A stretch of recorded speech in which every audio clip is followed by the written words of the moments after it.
Bonjour tout le monde, faire sa valise, c'est parfois un pré casse-tête, pas vrai?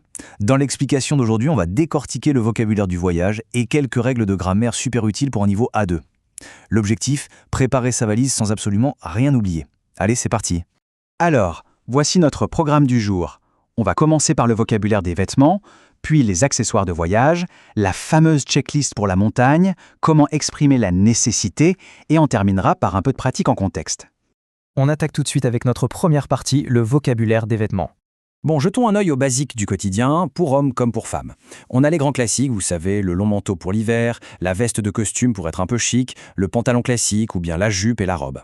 Le fait de visualiser ces mots avec des objets qu'on met tous les jours, eh bien ça aide énormément à mémoriser ce vocabulaire de base. Bien sûr, le choix de vos vêtements, ça dépend totalement de la météo. Regardez bien la différence ici. D'un côté, on a la doudoune, vous savez, ce manteau bien épais et rembourré. C'est vraiment le top pour le grand froid. Et de l'autre côté, le coupe-vent. Lui, il est fin, il est super léger. C'est littéralement la pièce idéale pour se protéger de la pluie et des coups de vent sans avoir trop chaud. Passons maintenant à notre deuxième partie, les accessoires de voyage. Eh oui, parce qu'une valise, ça ne contient pas seulement des gros pulls ou des pantalons. Il faut penser aux petits détails. Pour affronter le froid, par exemple, on a le bonnet pour se couvrir la tête et les moufles pour garder ses mains bien au chaud. Et puis, il y a ces petits mots du quotidien qu'on oublie souvent en français, la fermeture éclair d'un manteau ou tout simplement les chaussures à lacets pour être vraiment confortable pendant la marche. Et pour les moments un peu plus détente, eh bien on trouve les bottes de pluie, super pratiques pour sauter dans les flaques d'eau, mais à l'inverse, on a aussi les tongs, vraiment l'indispensable de l'été ou la plage. Et bien évidemment, la base de la base, les sous-vêtements et le maillot de bain. Impossible de partir sans ça. Ce qui nous amène à notre troisième partie, la checklist montagne. Imaginons une situation très concrète. Vous partez en vacances d'été à la montagne. Qu'est-ce qu'on met dans la valise? Sur ce document, on retrouve justement tous les mots qu'on vient d'explorer. Comme le temps change vite en altitude, il y a des vêtements légers pour les randonnées en journée et des vêtements beaucoup plus chauds pour les soirées qui peuvent être très fraîches.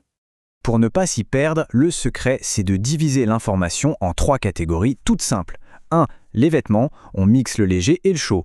2. Les accessoires, un bon sac à dos pour les balades et une serviette pour les baignades dans les lacs. Et 3. Les chaussures, des chaussures de marche robustes, des baskets confortables et des tongs pour se relaxer après l'effort. Allez, on passe à la quatrième partie, exprimer la nécessité. C'est là qu'on aborde la grammaire. Quand on veut dire qu'une chose est absolument indispensable, en français, on utilise principalement 2 expressions. Soit on dit « il faut », soit on utilise le verbe « avoir besoin de ». Et attention, c'est important, ces expressions sont toujours suivies d'un verbe à l'infinitif ou bien d'un nom. Pour que ce soit plus clair, regardons ces exemples. On peut dire « il faut des chaussures de marche » ou alors « j'ai besoin d'un coupe-vent ». La nuance, elle est là. Il faut, c'est une obligation générale, ça s'applique à tout le monde. Alors que avoir besoin de, conjugué avec je, eh bien c'est beaucoup plus personnel. C'est votre besoin à vous. Ce petit tableau résume parfaitement la règle. À gauche, vous avez l'expression et à droite, l'élément ou l'action. Du coup, on dit « il faut » plus un nom, comme des chaussures de marche, ou plus une action, comme prendre un chapeau. Et c'est exactement la même logique pour « j'ai besoin de ». On ajoute un nom, comme un pantalon, ou un verbe à l'infinitif, comme mettre une cravate. C'est super logique, non? Voilà déjà à notre 5e et dernière partie, la pratique en contexte. Il est temps de passer à l'action. On va faire un petit exercice de reformulation. Le but du jeu, c'est de prendre des phrases qui sont un peu longues ou maladroites et d'utiliser nos 2 nouvelles structures magiques. Il faut ou avoir besoin de. Vous allez voir, ça rend le français tellement plus fluide et naturel. Prenons ce premier exemple. Quelqu'un pourrait dire « c'est nécessaire de faire les valises ». Bon, on comprend, mais c'est un peu lourd, pas vrai? À la place, on dit tout simplement « il faut faire les valises ». Boum, l'idée est claire, directe, et ça sonne exactement comme un vrai francophone. Maintenant, si on parle d'un besoin spécifique à une personne. La phrase « une veste polaire est nécessaire pour toi » se transforme en « tu as besoin d'une veste polaire ». En utilisant le verbe « avoir », on s'adresse directement à la personne, c'est beaucoup plus chaleureux. Du coup, la prochaine fois que vous préparez votre voyage, gardez en tête cette petite liste d'étapes. 1. Identifiez votre besoin, par exemple des chaussures. 2. Choisissez la bonne structure. Est-ce que c'est un « il faut » général ou un « avoir besoin de » personnel? Et 3. Formez votre phrase. C'est une habitude à prendre et après ça vient tout seul. Pour conclure notre explication d'aujourd'hui, je vous laisse avec une petite réflexion.